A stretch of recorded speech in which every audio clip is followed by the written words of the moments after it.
mengapresiasi darah Yesus, karena darah Yesus dipersembahkan kepada Allah Bapa, darah yang Maha Kudus melalui Roh Kudus, dan Allah Bapa menerima dengan membenarkan kita. Itu status berdosa menjadi status dibenarkan. Jadi tadinya guilty, sekarang not guilty. Tetapi ingat, status bukan kondisi. Jadi walaupun kita sudah dibenarkan, kita punya kondisi ini masih bisa jatuh dalam dosa. Itu sebabnya di dalam kehidupan kita harus selalu mendengar firman dan bergantung kepada Roh Kudus supaya kita makin menyerupai Kristus. Tapi selama kita di dunia ini tidak mungkin sempurna, tapi sudah dijamin oleh Roh Kudus, orang yang dipilih oleh Allah dan dituntun di dalam pengkudusan, dijamin sekali selamat pasti selamat. Kita boleh bersyukur bahwa kita orang sudah di dalam status yang dibenarkan, sekalipun kondisi masih tetap bisa berdosa, tetapi sudah tidak mengakibatkan maut, sudah tidak mengakibatkan kebinasaan. Oleh sebab itu adalah menjadi tuntutan kita untuk senantiasa dibaharui hari lepas hari, setiap waktu. Karena kondisi kita berdosa bukan saja karena kita dapat berbuat dosa, tetapi pikiran, perasaan, tindakan, perbuatan, tutur sampai kepada tutur bahasa dan ucapan kita. Sadar ataupun tidak, sengaja ataupun tidak, kita bisa menjadi berdosa. Oleh sebab itu, di dalam doa kita setiap hari, setiap saat, setiap waktu, kita mohon pertolongan Tuhan di dalam Roh Kudus agar hidup ini senantiasa boleh dibaharui dengan pikiran, oleh pikiran, perasaan, tindakan, perbuatan, tutur bahasa, dan ucapan kita. Agar kita senantiasa berkenan di hadapan Tuhan. Sehingga antara kondisi dengan status itu senantiasa bisa berkaitan dengan erat, tidak terpisah lagi. Karena status kita sudah ditebus, kita sudah bertobat, kita sudah dibenarkan, tentu saja kondisi pun harus mengikutinya dengan perilaku kehidupan kita hari lepas hari. Ya, betul Pak Pendeta. Karena dikatakan kita kayak di pengadilan, sekalipun status sudah dibebaskan, tetapi bukan berarti dia sudah betul-betul bebas dalam arti sudah terlepas dari, dia harus melalui proses pendidikan. Ya. Nah, kalau di Indonesia barangkali itu yang disebut dengan masa percobaan. Sudah bebas tetapi harus mengalami masa percobaan. Dia harus melapor, bebas dari hukuman. Ya, dia harus melapor, dia harus diikuti perkembangan selama berapa lama diberikan masa percobaan itu. Ada 3 bulan, ada 6 bulan, dan seterusnya. Kalau di dalam dunia saja kita ada diberlakukan hal seperti itu, tentu saja di dalam Tuhan secara rohani tentu kita lebih lagi, bahwa Roh Kudus senantiasa mengamati kehidupan. Tuhan senantiasa mengamati perjalanan hidup kita. Olehnya kita tidak merasa bahwa kalau kita sudah status berdosa, kemudian kita terlepas, sudah bebas, sudah melakukan segala sesuatu dengan sebebas. Tidak demikian. Tapi kita sudah merasa terikat.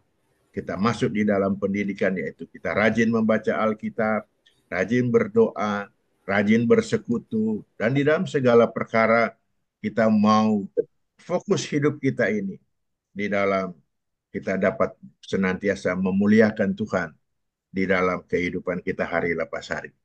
Saya kira begitu dulu, barangkali ada yang lain silahkan untuk kita explore lebih luas, lebih dalam, baik menurut apa yang kita alami, pendapat kita seperti apa. Silakan, terima kasih. Sebelum ada yang kasih komentar, saya baca ayat Roma 3 ayat 23 dan 24 ya, supaya bisa mengerti apa yang kita bicarakan. Roma 3 ayat 23 dan 24. Karena semua orang telah berbuat dosa dan telah kehilangan kemuliaan Allah, Jadi semua orang telah berdosa dan hilang kemuliaan Allah. Ya. Dan 24, dan oleh kasih karunia, oleh anugerah telah dibenarkan dengan cuma-cuma. Itu yang kita tadi status berdosa di ayat 23, status berdosa dijadikan status dibenarkan dengan cuma-cuma karena penebusan Dalam Kristus Yesus. dalam Kristus Yesus. Yang penebusan ini yaitu Yesus menyerahkan diri karena dia sebagai mediator untuk memberikan perdamaian antara Allah dan manusia. Itu sebabnya Roma 5 ayat 1. Sebab itu kita yang dibenarkan karena iman, jadi sudah dibenarkan ya, status dibenarkan karena kita percaya kepada Kristus. Kita hidup dalam damai sejahtera dengan Allah. Nah, tadinya terpisah, sudah damai sejahtera dengan Allah. Karena penebusan Kristus. Dan kita dibenarkan. Terjadilah damai sejahtera dengan Allah. Oleh karena itu, yang tadinya perjanjian lama itu, orang berdosa setahun sekali harus datang ke bait Allah, harus melalui imam, dan imam kepala, imam besar itu hanya bisa setahun sekali masuk di ruang Maha Kudus dan bajunya diikat, karena kalau tidak ada persiapan secara matang, menguduskan diri, menyucikan diri dengan sungguh-sungguh, dia masuk, dia akan dihanguskan, dan kalau dia nggak keluar kan ditarik. Tapi itulah luar biasanya ruang Maha Kudus. Setelah Yesus berkorban, ruang Maha Kudus di bait Allah itu kan terbelah dua. Artinya kita langsung berhubungan dengan Allah, berdoa dengan Allah tanpa harus melalui imam. Kita pribadi masing-masing. Luar biasa kan ini untuk pekerjaan Kristus ini. Nah, itu sebabnya kita berdamai dengan Allah. Kira-kira itu. Ada tanggapan? Ya. Kalau kita sih, kita manusia tetap bergantung kepada Tuhan. Ya. Nggak bisa kita, ya karena dia datang untuk menebus dosa kita dan ya kita bergantung sama dia. Cuma perlu kita ingat begini ya. Kita selalu bilang kan kita percaya Yesus sebagai apa? Juru selamat dan penebus. Ya, penebus. Tapi apa yang selalu kita tutup dalam doa? Juru selamat dan Tuhan. Betul kan? Banyak orang lupa Tuhan itu Lord kan bahasa Inggrisnya ya. Lord itu dikenakan ke raja. Nah, raja itu perintahnya mutlak. Betul kan? Kalau kita menganggap Yesus sebagai Tuhan, kita ini hamba. Itu sebabnya kan selalu bilang hamba kan. Kalau hamba itu dengan raja, itu mutlak loh, dia punya perintah. Cuma bedanya Yesus dengan raja yang di dunia ini, raja memerintah, banyak orang takut melakukan perintahnya dengan ketakutan. Tapi Yesus sebagai raja di atas segala raja beda. Kita sebagai hamba, Roma 14 ayat 15. Siapa bisa baca Roma 14 15? Sebab jika engkau menyakiti hati saudaramu oleh karena Roma sesuatu 14, sorry. Yohanes 14 15. Yohanes. Kalau bahasa sambil Pak Pendeta cari bahasa Indonesia, ini bahasa Inggrisnya. If you love me, keep my commandments. Ya. Jadi raja ini mau supaya kita melakukan perintahnya karena kasih. Beda dengan raja-raja dunia ya. Nah, kalau kamu mengasihi aku, kamu akan menuruti segala perintahku. Kalau raja dunia, bayangkan, pernah lihat nggak raja Thailand? Istrinya aja harus tiarap untuk menghadap raja, istrinya tiarap. Saya pernah lihat di YouTube, sama kayak waktu masih zaman Esther ya. Kalau raja tidak panggil, siapa menghadap raja tidak panggil mati. Itu sebabnya waktu Yahudi diancam Haman yang jahat itu untuk memusnahkan bangsa Israel Yahudi di zaman Esther itu kan si Mordekai ayah angkatnya suruh Esther menghadap raja. Walaupun Esther itu permasyuri yang dikasih, tapi kalau dia menghadap raja tidak dipanggil, mati hukuman. Kalau kita baca Esther ya. Nah, Ya. bayangkan raja-raja dulu ya, sangat menakutkan. Orang itu tiarap untuk menghadap raja. Jadi sering kan kita bilang Yesus adalah Tuhan dan Juru Selamat. Kita cuma condong ke Juru Selamatnya yang telah menyelamatkan. Oh, Yesus saya percaya karena menyelamatkan saya. Tapi kita jarang menjadikan Yesus itu Tuhan. Tuhan berarti semua perintahnya kita harus lakukan, tapi dengan kasih. Itu yang Yohanes 14 ayat 15. If you love me, you keep my command. Keep my command. Jika engkau mengasihi aku, kamu akan menuruti perintahku. Berarti perintah Yesus dilakukan dengan kasih. Itu sebabnya kita punya judul beberapa hari ini kan, kasihilah Tuhan Allahmu dengan segenap pikiran, segenap hati, segenap jiwa, segenap pikiran, segenap kekuatan. Itulah hukum utama dan itu utama. Jadi ini kait-mengkait ya. Sebab itu perintah yang sebagai mediator itu, contoh kasarnya itu ya seperti traffic light, lampu merah. Kalau nggak dengar itu perintah dari lampu merah ya tak tunggu. Sebab itu harus patuh terhadap mediator, kira-kira begitu. Jadi itu harus mengikuti perintah yang Tuhan kehendaki. Tapi beda. Mediator apa? Nggak, beda kalau cuma ambil dasar begitu, kita melakukan dengan patuh. Ya. Tapi kalau kita mengasihi, jadi begini, pada waktu Lucky pacaran, apa saja tuh pacar mau ini Lucky ikutin dengan kasih kan, walaupun lain kali sulit. Nah itu maksudnya, kalau melakukan dengan kasih, beda dengan kita lampu merah kan kita nggak ada perasaan. Oh ini kalau lewat kena denda. Ini kan berarti kalau ini kan dengan kasih beda ya waktu dan beda dengan rambu-rambu dunia. Iya, karena kalau kita ambil contoh lalu lintas ini kita melakukan dengan kalau lewat kena penalti. Berarti kita melakukan karena takut. Sedangkan di sini melakukan karena kasih. Nah, kenapa melakukan dengan kasih itu penting? Karena itu nggak jadi beban. Dan kenapa kita kasih? Itu sebabnya kasihlah Tuhan Allahmu dengan segenap hati. Nah, untuk mengasihi Tuhan, tidak mungkin kalau kita tidak kenal. Itu sebabnya tak kenal maka tak sayang. Nah, untuk mengenal Tuhan itu yang di Roma 17 Yohanes 17 ayat 3. Inilah hidup yang kekal itu, yaitu mereka mengenal engkau satu-satunya Allah yang benar dan mengenal Yesus yang engkau telah utus. Jadi mengenal ini bukan hanya kenal, tetapi hubungan sangat akrab. Karena dengan mengenal baru kita bisa mengasihi. Nah, salah satu untuk kita mengasihi, lihat apa yang Tuhan Yesus lakukan buat kita.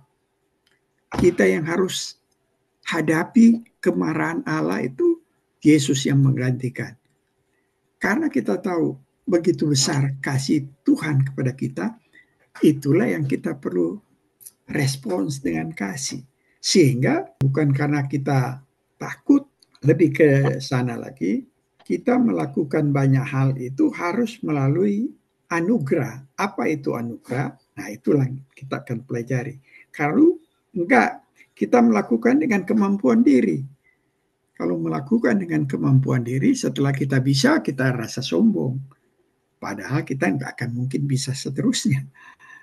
Jadi kalau kita merasa kita karena ada anugerah, kita melakukan dengan penuh kasih, nah disitulah ketuntutannya. Tapi itu nanti tahap-tahap berikutlah kita akan membicarakan itu. Silakan, ada lagi yang. Jadi ada dorongan kerinduan. Ya. Ada dorongan kerinduan untuk kita taat kepada Tuhan. Ya. Bukan karena takut, tetapi karena mengasihi. Ya, Karena mengasihi akan Tuhan. Jadi kayak Roli sudah kasih gambaran kalau berpacaran, ya semua karena untuk apa? Karena mengasihi, semua kita orang mau lakukan. ya, Apa yang keinginan dari pacar, ya orang mau lakukan. ya, Memang ya itulah yang menjadi pergumulan orang sebagai orang percaya. ya, Memang banyak tantangan, banyak rintangan, halangan, tetapi karena dorongan, kerinduan begitu kuat, kita dengan pimpinan Roh Kudus, orang bisa melewati semua hal itu. Ya, betul. Karena kalau kita bergantung kepada Roh Kudus, itulah kita bergantung kepada anugerah ya. betul. Ya,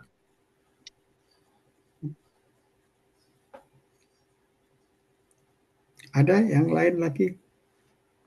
jadi nggak salah itu Tupamahu yang mengarang lagu. Dia berkata bahwa akan jadi seperti Tuhan. Itu rindu dendamku. Iya, Iring di kau saja Tuhan. ya betul. Soalnya berat itu tadi. Masalahnya Brunit, masalahnya kita di gereja kebanyakan diberikan yang praktis. Ya, Padahal di Alkitab ini yang banyak pengajaran. Satu contoh ya, 1 Korintus 15 ayat 1 sampai 58. Ayat 1 sampai 57 itu ajaran. Praktisnya hanya ayat 1, 58, yaitu karena itu saudara-saudaraku yang kekasih, berdirilah teguh, jangan goyah. Jadi praktisnya jangan berdiri teguh, jangan goyah. Dan giatlah selalu dalam pekerjaan Tuhan. Jadi itu semua praktis. Sebab kamu tahu bahwa dalam persekutuan dengan Tuhan, jerih payahmu tidak sia-sia. Jadi kita harus berdiri teguh, jangan goyah, giat selalu dalam pengajaran. Nah itu praktis. Tapi dari 1 sampai 57 itu pengajaran. Bagaimana Yesus bangkit, banyak saksi, kemudian kita bangkit, tubuh kebangkitan. Masalah per kita ketuaan, kemampuan merangkai keterangan ABC itu ya sepenuhnya ya memang betul. Kecuali ada ilustrasi, itu lebih gampang. Oh iya betul. Ya, memang kemarin ini sudah dibicarakan. Ini sebenarnya ulang, cuma ya nanti diulang lagi supaya harusnya ada gambar ya. Ini ada gambar, cuma karena kita pikir jebak masih dalam nanti kita kirim gambarnya ke jebak. Nah lihat ya. Iya. Di atas Allah, God, baru ada garis pemisah, itu karena terputus, itu ada dosa, sin, dan kesalahan, guilt, memisahkan manusia dari Allah. Jadi dosa memisahkan, terputus Allah dan manusia. Nah, apa yang terputus manusia ini? Ada 3 hal yang terjadi. Manusia kehilangan arah, misdirection ya. Saya baca Amsal 14 ayat 12 ya. 14 ayat 12 ya. Ada jalan yang disangka orang lurus tetapi ujungnya menuju maut. Jadi karena misdirection, karena terputus dengan Allah, manusia mencari jalan. Banyak yang merasa, oh ini jalan yang benar lurus. Padahal di sini ujungnya menuju maut. Jadi karena terpisah, manusia kehilangan arah jalan ya. Kemudian yang kedua, di Roma 1 ayat 18, manusia menekan, atau Roma 1:18, sebab murka Allah nyata dari surga atas segala kefasikan dan kelaliman manusia yang menindas kebenaran. Jadi setelah terpisah dari Allah, manusia itu menindas kebenaran. Jadi suppress the truth, yang menindas kebenaran. Roma 1. Kemudian Efesus 2 ayat 1, karena dosa mati rohani. Nah, Yesus sebagai juru selamat, mediator, ada menyediakan 3. Yang manusia kehilangan direction, Yesus adalah jalan. yang manusia menindas kebenaran, Yesus adalah kebenaran. Yang manusia mati karena dosa, Yesus adalah hidup. Di Yohanes 14 ayat 6. Aku adalah jalan, kebenaran, dan hidup. Mediator, Yesus sudah bilang, aku adalah jalan, kebenaran, dan hidup. Untuk membawa manusia yang kehilangan arah, dia pikir jalan lurus, tapi ujungnya maut. Karena tidak ada arah, tidak tahu mau kemana, pakai agama, tidak bisa mencari Allah, akhirnya ujungnya maut. Karena tidak menemui Kristus. Kemudian di Roma 1:18, dia menekan kebenaran. Manusia yang jatuh dalam dosa, menekan, menindas kebenaran. Yesus bilang, aku adalah kebenaran. Jadi melalui Yesus baru kita mengerti kebenaran. Baru Efesus 2 ayat 1 bilang, karena dosa manusia mati rohani, terpisah dengan Allah. Baru Yesus bilang, menerima aku adalah kehidupan. Yohanes 14 ayat 6 yang sangat terkenal itu. Untuk menghadapi apa yang kondisi manusia. Jadi oleh karena itu satu-satu yang bisa menghubungkan Allah dan manusia hanya Yesus yang di atas kayu salib dan bangkit di hari ketiga. Ini gambar ini sangat. Jadi dia sebagai mediator ya. Mediator. Dan bukan mediator yang kayak di dunia ini. Iya. Ini mediator yang harus Allah dan manusia sejati dan tanpa cacat. Memang gereja sekarang sudah sangat kurang pengajaran secara doktrinal. Jadi kebanyakan ya seperti kata Roli ya secara praktis. Praktis artinya bahasa yang sederhana yang cenderung hanya untuk menyenangkan telinga orang yang mendengar. Ya kan? Jadi hanya untuk dapat memuaskan manusia saja. Dia sudah tidak berani berbicara tentang doktrin pengajaran yang sebetulnya memberikan jemaat itu lebih mengerti, lebih memahami, dan menjadi orang-orang yang secara rohani dewasa. Ya, gereja sekarang terlalu lemah pengajarannya karena sudah dipengaruhi oleh kepentingan-kepentingan tertentu sehingga ada keuntungan-keuntungan tertentu yang dituju melalui apa yang dia ajarkan. Itulah kepraktisan itu yang sekarang menjadi dominan di dalam pengajaran gereja, dalam khotbah dan sebagainya. Memang sangat disayangkan. Sedangkan kita memerlukan pengajaran atau jemaat sangat memerlukan pengajaran-pengajaran yang betul-betul mendalam, yang tinggi sehingga tidak mudah terkecoh, tidak mudah terpengaruh. Dia boleh memiliki kekuatan iman yang luar biasa justru. Nah, itulah pergumulan kita. Soalnya kalau misalnya kita nggak mengerti pekerjaan Yesus yang luar biasa, bagaimana kita mau mengapresiasi dan jatuh hati kepada Tuhan Yesus? Kalau melihat luar biasa apa yang Tuhan Yesus lakukan di atas kayu salib untuk menjadi perantara kita. Kalau tidak diajarkan secara luar biasa, ada pepatah kan bilang to know is to love. Jadi mengerti siapa itu Yesus dan apa yang Tuhan Yesus kerjakan untuk menggantikan kita, itu sangat menggugah hati kita yang untuk bisa mengasihi Tuhan ya. Karena kalau cuma terangkan yang do and don't itu yang praktis ya. Lain kali jangan melakukan ini atau lakukan ini, tapi dasar-dasarnya kurang dijelaskan sehingga misalnya kasihlah Tuhan. Bagaimana mau mengasihi Tuhan kalau kita tidak mengenal? Ya. Nah, untuk mengenal harus tahu pribadinya dan karyanya. Nah, ternyata pribadi Yesus Allah sejati, manusia sejati. Tujuannya apa? Untuk menjadi wakil Allah, menjadi wakil manusia sebagai mediator. Dan ternyata apa yang dijelaskan di Perjanjian Lama harus untuk penghapusan dosa itu harus domba atau kambing yang jantan dan tak bercacat. Ternyata itu digenapi oleh Yesus yang turun sebagai manusia yang laki dan tidak bercacat, dan itu dibuktikan semua oleh 4 penulis Injil, dan yang mengadili mengatakan tidak bersalah, dan yang menjual menyatakan menyesal karena menjual orang yang tidak bersalah.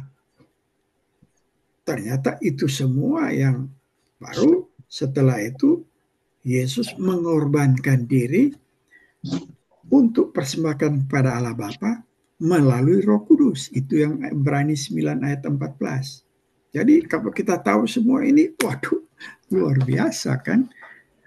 Jadi setelah datang ke praktis, kasihlah Tuhan Allahmu. Oh, baru kita mengerti. Ternyata kita bisa mengasihi karena Tuhan telah melakukan secara luar biasa untuk menggantikan kita. Itu sebenarnya tujuannya. Khotbah apologetik atau vertikal ya. Apologetik itu membela iman Kristen. Kalau vertikal apa itu? Khotbah apa itu? Praktikal kan yang khotbah yang kayak selalu di gereja kita datang kan. Itu khotbah misalnya bahas satu ayat ini kan memberitakan jangan begini, kita harus begini. Nah, itu praktis cara mempraktekkan iman kita. Cuma dasarnya kan perlu ada. Nah, dasar ini yang misalnya ya, kasihlah Tuhan Allahmu. Ini praktis. Gimana kita mengasihi. Tetapi bagaimana kita mengasihi kalau kita tidak kenal? Tak kenal maka tak sayang. Nah, untuk kenal kan perlu mengerti siapa. Serupa misalnya Luki kok punya istri namanya Tati ya. Dia tidak mungkin mengasihi Tati kalau dia tidak kenal. Ya. Ya kan, Lu? Iya. Kenal ini mesti melalui pengalaman yang lama. Baru dia tahu, begini DP sifat. Padahal sebelum dia kenal Tati ada banyak cewek yang diperkenalkan untuk Luki itu. Tapi kenapa dia pilih Tati? Karena dia kenal, dia jatuh hati, dan apapun yang sulit pun dia rasa coklat. Nah, begitu sih sebenarnya dengan Tuhan. Kalau kita kenal siapa Tuhan, pasti kita bisa mengasihi. Nggak mungkin kan misalnya orang langsung bilang, Luki, cintailah si Tati. Langsung cinta. Dan nggak mungkin, pasti kenal, tatapan pertama, baru mulai ngobrol, mulai bikin janji, mulai pergi nonton. Luki kok suka ke mana itu? Alas Tikar, dia bilang suka di taman. Tapi jangan lupa peranan Tuhan juga di situ. Ya. Ada proses ya. Iya. Proses untuk pengenalan. Pengenalan Luki Patati 10 tahun lalu beda DP kasih dengan sekarang. mulai luntur. Mulai pasti.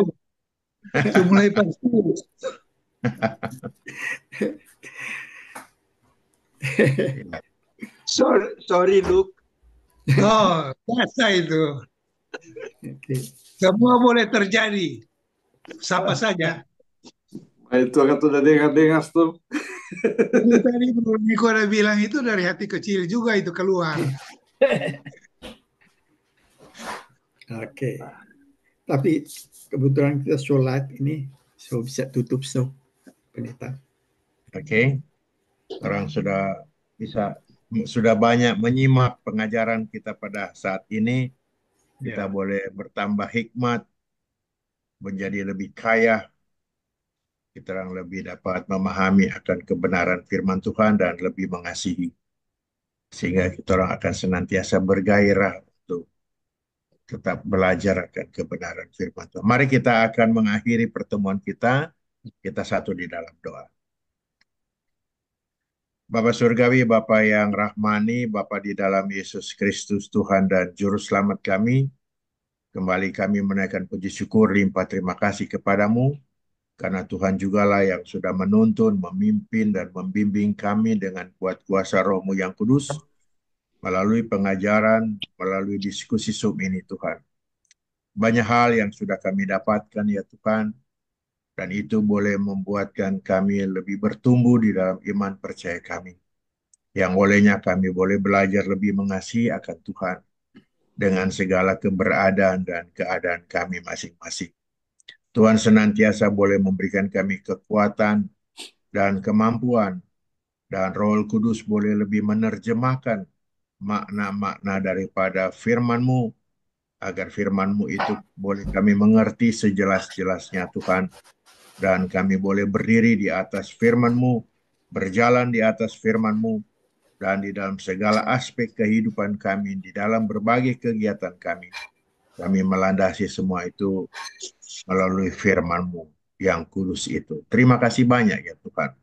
Biarlah kiranya kekuatan dan kesehatan yang daripada Tuhan akan senantiasa juga melengkapi kehidupan kami secara jasmani, sehingga kami dapat melakukan segala sesuatu dengan kekuatan yang bersumber daripada kekuatan yang daripada-Mu.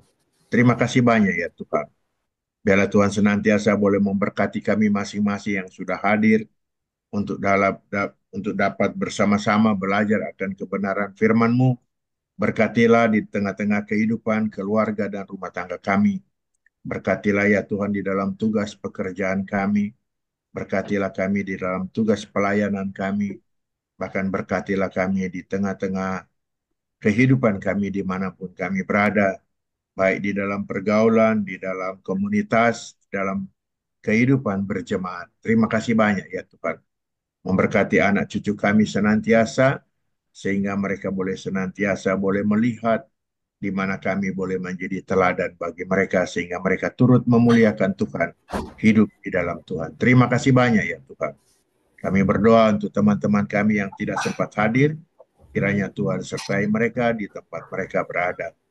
Begitu juga mereka yang berada di dalam kelemahan tubuh, untuk Jeba yang sudah menjalani operasi, Tuhan terima kasih atas penyertaan-Mu. Berikan dia senantiasa kekuatan, kesehatan, pemulihan, sehingga ia boleh dapat beraktivitas sebagaimana biasanya, dan nama Tuhan senantiasa boleh dipuji dan dimuliakan. Begitu juga teman-teman kami yang lain yang mengalami kelemahan tubuh, Tuhan beserta dengan kita. Terima kasih banyak ya Tuhan. Dan bila mana kami akan mengakhiri pertemuan kami ini ya Bapa, biarlah kiranya damai sejahtera Allah yang melampaui akal dan pikiran kami akan senantiasa menaungi dan memenuhi kehidupan kami hari lepas hari. Dan anugerah di dalam Yesus Kristus senantiasa boleh menjadi landasan iman percaya kami. Persekutuan di dalam Roh Kudus akan senantiasa menyertai kami, mulai saat ini sampai selama-lamanya. Inilah doa dan permohonan kami ya Tuhan, yang sudah kami alaskan hanya di dalam nama Yesus, Tuhan dan Juru Selamat kami. Kepadamu kami sudah berdoa dan mengucap syukur. Amin. Amin. Terima kasih. Terima kasih Bapak. Oke. Berikut Terima kasih semua. berikut barangkali kita akan cari yang ringkas supaya bisa lebih gampang mengerti. Ya. Oke. Oke. Orang semua kan ada